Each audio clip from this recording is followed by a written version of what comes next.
Bonjour à tous, aujourd'hui présentation de l'outil multifonction 12 volts de chez Ferme. C'est la deuxième fois que je recommence cette vidéo, parce que tout simplement j'avais oublié de brancher mon micro. Là je vais un peu moins le découvrir, du coup ça ira un peu plus rapidement. On est sur un outil multifonction qui fonctionne en 12 volts, avec les fameuses nouvelles batteries pour moi, je ne sais pas combien de temps ça fait qu'elles y sont et moi je les découvre pour la deuxième fois. Les fameuses batteries 12 volts en pointe triangulaire avec le port de chargement USB-C qui est directement inclus à l'intérieur. Un rapide retour sur ces batteries depuis la dernière vidéo qui était la scie sauteuse. On m'a demandé le temps de chargement. Sur ces batteries-là, il y a un indicateur de charge, c'est-à-dire qu'il y a une LED rouge qui s'allume, mais pour l'instant, la mienne n'a toujours pas clignoté ou n'a jamais changé de statut. Elle était toujours en rouge éclairée en permanence quand je l'ai chargée. Du coup, ça indique que ça charge, mais je ne sais pas quand est-ce que ça charge. Après plusieurs tâtonnements et tests, j'ai estimé que, pour celle-ci en tout cas, le temps de chargement était entre les 1h10 et les 1h30 à peu près, parce que je la débranche assez régulièrement pour la mettre aux fesses de la scie sauteuse pour voir la charge, parce que du coup on n'a aucun autre indicateur. Et en plus elle sentait un peu le cramé. Enfin le cramé j'entends, elle sentait la batterie chaude. Non, là, elle sent juste le plastique de mauvaise qualité. Quoi qu'il en soit, là, la batterie est un peu moins chargée parce que j'ai déjà fait quelques tests pendant que j'avais pas mon micro. Et je vous donnerai mes ressentis après. Vous serez assez surpris. Ok, alors, outil assez simple, assez compact, qui peut se mettre dans une caisse d'outils très facilement. Il ne prend pas trop de place. On a tout simplement un commutateur on-off, ainsi qu'un système de prise rapide d'accessoires. Donc là, on déverrouille le loquet et on peut enlever notre accessoire. On a aussi une bague, enfin un écrou, que l'on peut dévisser si jamais on a un système où l'accessoire est complet ici, c'est-à-dire qu'on ne peut pas le glisser. Donc on peut enlever ce boulon-là, mettre notre accessoire, visser le boulon, hop, et verrouiller l'accessoire. À savoir qu'à la base, au niveau du filetage du boulon, il y avait l'air d'avoir une patte anti-dévissement. J'ai quand même galéré à l'enlever. Pour moi, ça n'est pas normal. Sinon, la dernière particularité, c'est qu'on a le niveau de batterie qui se situe ici. Et qui, lui, pour l'instant, ne se décolle pas par rapport à l'autre machine. Au niveau des accessoires, on en a un pour la découpe du bois et du plastique, qui est gradué, mais la graduation commence un peu à s'enlever. Puisqu'elle a été gravée et non peinte, on voit encore la graduation, malgré l'usure. On a aussi un accessoire pour poncer avec 3 pads, du 80, du 120 et du 240. On n'en a que 3, c'est un peu radin, mais j'ai envie de vous dire, pour le prix qui est de 26,95, c'est tout à fait normal. La batterie est incluse dans le prix. Et en dernier accessoire, on a un scraper, donc un scraper. C'est une spatule pour pouvoir gratter, comme son nom l'indique en anglais. Si vous avez de la colle, de lino ou de moquette qui reste un peu, vous pouvez passer ça, ou même derrière des carreaux, et ça se décolle très très bien. Alors, technique de youtubeur, si vous restez jusqu'à la fin de la vidéo, je vous montrerai comment réparer vos lames qui sont usées, qui ont toutes leurs dents qui sont poncées. Au niveau des tests sonores, tout à l'heure j'étais à 84 sans accessoires, mais j'ai l'impression qu'avec l'accessoire ça fait beaucoup plus de bruit. Donc là je vais tester cette fois-ci avec accessoire. Sans accessoire on était à 84 décibels. Pareil, placé à chaque fois à 60-70 cm de mon appareil de mesure.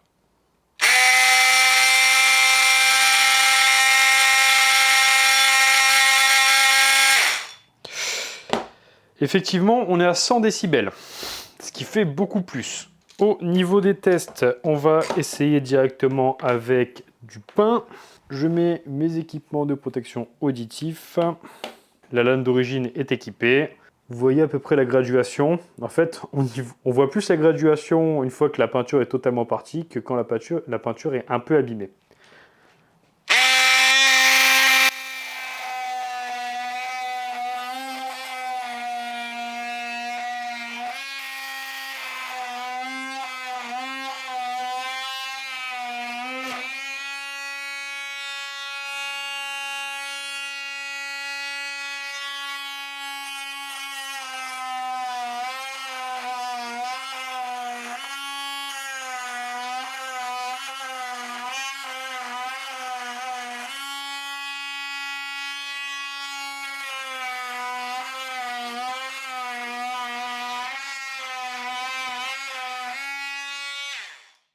Je vais pas faire semblant d'être surpris parce que j'avais déjà fait des tests avec du pain sur la première vidéo que j'avais tournée. Alors il y a certains commentaires qui m'en avaient parlé sur la vidéo de la scie sauteuse 12 volts. Ils m'avaient dit que je devais tester cet outil absolument. Et c'est chose faite. Honnêtement, pour l'instant, je suis très agréablement surpris par les performances de cette machine. C'est vraiment impressionnant. Bon, après on en était que sur du pain. On va passer à de l'être.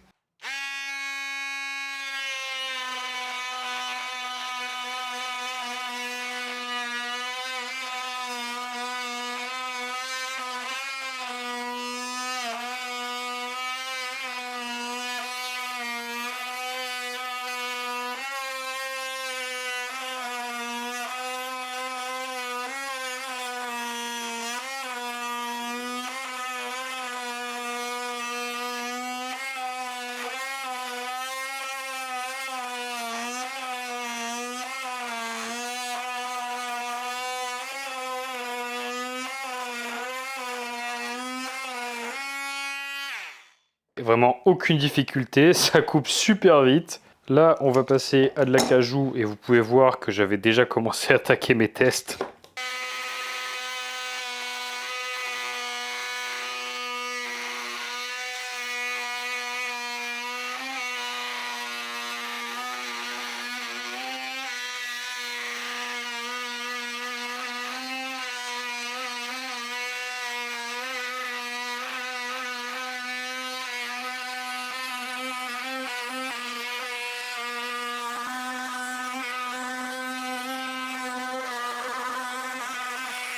Pas de souci pour l'acajou. J'ai juste un léger reproche pour l'instant à faire à cette machine, c'est que on a du jeu à ce niveau-là.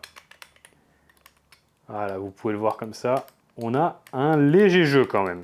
Allez, j'ai fait un test avec du métal de 2 mm.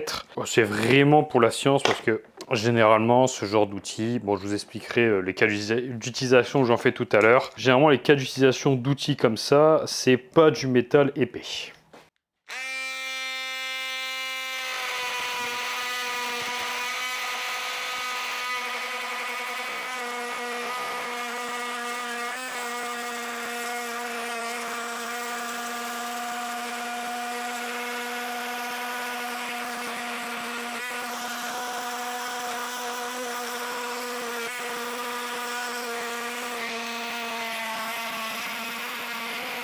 Bon écoutez, la lame a l'air d'aller plutôt bien, pas de souci particulier. Je vous avoue que ça c'est une grosse découpe pour un appareil de ce genre-là, surtout avec du métal, c'est pas fait pour ça normalement. Dans ces cas-là, autant prendre une disqueuse. Alors cette lame ne faisait pas partie du pack de cet outil-là, je l'ai acheté dans un autre pack qui avait aussi ce genre de tête. Donc là c'est du bois mais ça permet d'attaquer beaucoup plus large. Bon, ça m'a l'air d'être d'une qualité respectable, ce genre d'accessoire-là. Allez, là on va faire une test de ponçage avec le grain en 80. Étant donné que c'est du vieux pain, j'ai déjà une bonne couche. Je sais pas comment on peut appeler ça, c'est pas de l'oxydation, mais bref, le bois a été un peu attaqué par les éléments.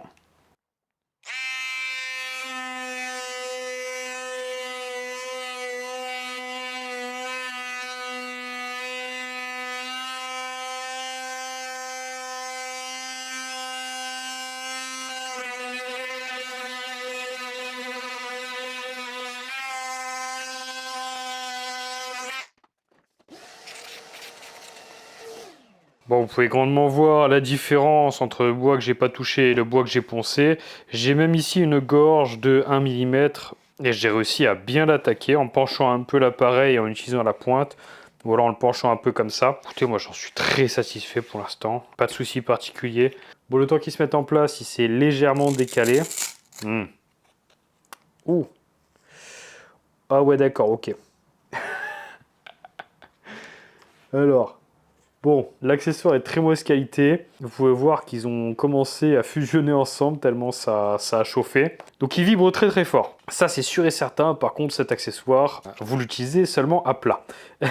Hors de question d'aller chercher les côtés ou des choses comme ça. Je vous avoue que c'est la première fois que ça m'arrive alors que utiliser la pointe, je le fais assez régulièrement sur d'autres accessoires mais qui sont de meilleure qualité bien sûr. Bon alors, ce petit outil... Comme pour la scie sabre, il ne m'inspirait pas trop confiance au vu de la qualité des finitions et du plastique. Mais au niveau performance, il m'a sincèrement bluffé. Ça pareil, je pense qu'avoir dans sa caisse à outils pour des débutants, des personnes qui veulent commencer à faire du DIY, qui ne sont pas sur vraiment des chantiers, ou alors il faut avoir un outil de secours parce que je ne sais pas combien de temps ça peut durer ce genre d'outil-là, parce que c'est super performant. Mais là, par exemple, il est super chaud. Avec les tests que j'ai faits, je laisse pas trop ma main dessus parce que là, elle commence à me brûler. Honnêtement, les accessoires sont plutôt pas mal. Hormis celui-là, ou alors il faut vraiment le laisser à plat. Ça, vous voulez faire, comme je vous dis, des petits DIY, couper des petites plaintes, des choses comme ça. C'est ultra pratique. Personnellement, mes cas d'utilisation, moi, c'est un découpage de rails pour du placo. Quand j'ai pas envie de passer la disqueuse et de découper un trou comme ça pour couper un rail, enfin une partie de rail, il ne faut pas le couper entièrement. Ça dépend des cas, encore une fois. Juste, j'ai du passage de tuyaux ou de câbles. Je découpe un petit trou et j'envoie le multi-outil pour découper des rails si jamais ça m'embête. Ou alors, découper des plaintes si jamais il y a des meubles qui ont besoin d'être mis et qu'il y a des plaintes qui sont déjà existantes et que les meubles ou alors l'électroménager n'a pas les décaissés prévus pour les plaintes. C'est un outil qui est ultra pratique. Vous avez énormément de cas d'utilisation. Vous avez même des accessoires avec du diamant dessus, donc des accessoires diamants pour pouvoir poncer tout ce qui est béton et choses dures. Donc si vous avez des petits résidus de colle à béton, colle à carrelage ou choses comme ça, vous pouvez envoyer ce genre d'outil. Avec modération quand même, parce que ce n'est pas son usage premier. Mais comme son nom l'indique, c'est un multi-outil, du coup il est polyvalent, mais malheureusement il n'est pas bon partout. En tout cas, celui-là, je suis vraiment surpris. Par rapport à mon Enel, qui est le meilleur des multi-outils que j'ai pu tester, je pense que lui, il arrive en second. Malgré le fait que ce soit un 12 volts, honnêtement, je suis bluffé. Mis à part le fait que les accessoires, ils ont du jeu. Mais bon, ça, c'est pas super grave non plus avec de la minutie. On peut compenser, de toute façon, ce ne sont pas des outils de précision généralement. Alors, chose promise, chose due, voilà mon astuce pour pouvoir retaper vos lames. Alors ça, c'était une lame métal que j'ai reponcée, du coup, j'ai restauré les dents et elle marche super bien. Alors comment j'ai fait, c'est très simple. J'ai vu une vidéo TikTok où il y avait des outils similaires qui étaient vendus directement. Une tige filetée, ça c'est du 5. Donc une tige filetée en 5, un écrou d'un côté, un écrou de l'autre. Et ça sont des disques à poncer Dremel. Alors attention, moi j'ai pris ceux qui sont méchés. C'est-à-dire qui cassent beaucoup moins facilement parce que vous avez des disques qui sont beaucoup plus fins, mais ça risque de péter à tout moment. Et j'ai pas envie de me retrouver dans les yeux. Du coup, ça, ce sont plusieurs disques que j'ai dû repercer parce que les trous des disques étaient beaucoup trop petits. Donc une simple mèche métal dont je n'avais plus utilité a fait l'affaire. Et j'ai mis des rondelles au milieu pour les séparer. Et par contre, je me suis servi de ma perceuse à colonne qui avait beaucoup plus de vitesse que mes perceuses classiques, mes perceuses visseuses classiques. Ça a bien marché, très bien même, et ça m'a coûté au total moins de 5 € parce que j'ai acheté des petits packs de disques Lidl d'accessoires de Dremel. Et bon, la tige filetée, le boulon, ça coûte pas très cher, je l'ai trouvé dans mon atelier. Mais en tout cas, voilà, si jamais vous voulez restaurer vos lames, ça marche super bien. Cette vidéo est maintenant terminée, j'espère qu'elle vous a plu. Moi, elle m'a fait galérer, enfin, j'ai galéré moi-même en oubliant d'allumer mon micro. N'hésitez pas à vous abonner, tout ça, et on se dit à la prochaine.